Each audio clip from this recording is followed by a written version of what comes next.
প্রিয় দর্শক, ইসলামী আন্দোলন বাংলাদেশ এর আমির সৈয়দ মোহাম্মদ রেজাউল করিম পীর সাহেব চরমনের আহ্বানে ইসলামী ও অন্যান্য সমমনা দলগুলোর মাঝে যেই রাজনৈতিক ঐক্য হয়েছিল তা এখনও পর্যন্ত বজায় রয়েছে।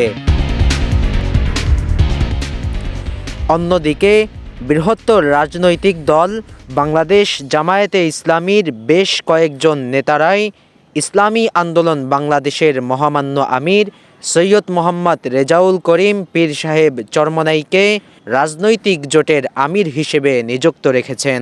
জামায়াতে ইসলামীর কয়েকজন আমির তাদের বক্তব্যে পীর সাহেব চরমনাইকে নিয়ে সুস্পষ্ট বলেন, জামায়াত ইসলামীর পক্ষ থেকে ইসলামী আন্দোলন বাংলাদেশ এবং তার সম্মানিত আমির বাংলাদেশের তৌহিদি জনতার প্রিয় নেতা মুফতি সৈয়দ মোহাম্মদ রেজাউল করিমকে মোবারকবাদ জানাই। জাতির রাজনীতির এই সংকটকালে ইসলামী দল শক্তি ঐক্যের কাণ্ডারি হয়ে জাতীয় ঐক্যের পথে তিনি যে অসাধারণ ভূমিকা রেখেছেন, আপনি এগিয়ে চলুন, জনগণ ইসলামী নেতৃত্বের পাশে থাকবে।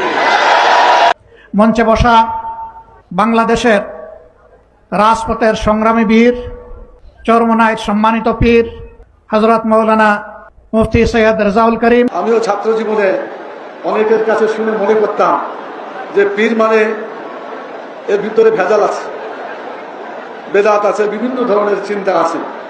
কিন্তু আজকে পীর সাহেবের পাশে বসে তার কথা, তার আচরণ আমার কাছে মনে হয়েছে বাংলাদেশের ইনি পীর নয়, বাংলাদেশে ইসলাম কায়েম করার জন্য এক মহাপীর। অপরদিকে ইসলামী জোটের সমঝোতা নিয়ে শায়েখে চরমনাই মুফতি ফয়জুল করিম বলেন, যেখানে যে ভালো অবস্থান আছে সে সেখানে নির্বাচন করে। জোটের ভেঙ্গেও যায়নি, কেউ বেরো হয়নি, এখন পর্যন্ত জোট চলমান। যদি কেউ এককভাবে ক্ষমতা যাওয়ার স্বপ্ন না দেখে, সবাইকে নিয়ে যদি চলতে চায়, চলার ইচ্ছা পোষণ করে, তাহলে তো কোনো সমস্যা হওয়ার কথা না। কারণ অ্যালায়েন্স তো সবাইকে নিয়েই হয়।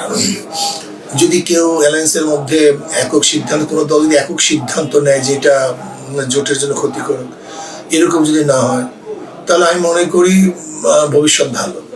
আর যদি মনে করি আমি জোটের ব্যাপারে একা সিদ্ধান্ত নেবো, তাহলে তো আলটিমেটলি এটা টিকবে না, সহজ কথা। এই জন্য আমি মনে করি বিগত দিনে এরকম জোটের মধ্যে কোনো দল যদি এরকম করেও থাকে, তাহলে ভবিষ্যতে যেন এরকম না করে সে আহ্বান করবো। আর যদি ভবিষ্যতে করে, তাহলে স্বাভাবিক ব্যাপারই। আপনারা জানেন হুদায়বিয়া সন্ধি হয়েছিল, কুরাইশরা একটা সন্ধি না মানার কারণে সব সন্ধিটা ভেস্তে গেছে। এরকম না হয়, যারা এরকম আধিপত্যবাদ বিস্তার করতে চায় বের হয়ে যাবে। কারণ জোটের মধ্যে তো সবাই সম্মিলিতভাবে কাজটা করতে হবে।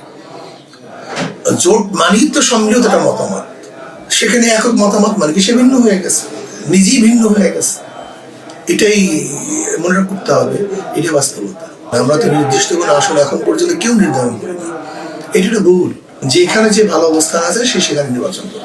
কেউ বন্টন করে তাহলে জড়িত হবে, যদি সম্মিলিতভাবে বন্টন করে তাহলে সম্মিলিত তো হলো, সেটা জড়িত হওয়ার কোনো আমি যুক্তি দেখি না। কতটি আসনে আসলে ইলেকশন করার জন্য আপনারা প্রস্তুতি নিচ্ছেন? যতগুলিতে আমরা করছি, সাবমিট করছি, এবং আমাদের আসলে জোট একটা থাকবে, জোট একটা থাকবে, ইসলামিক জোট একটা থাকবে।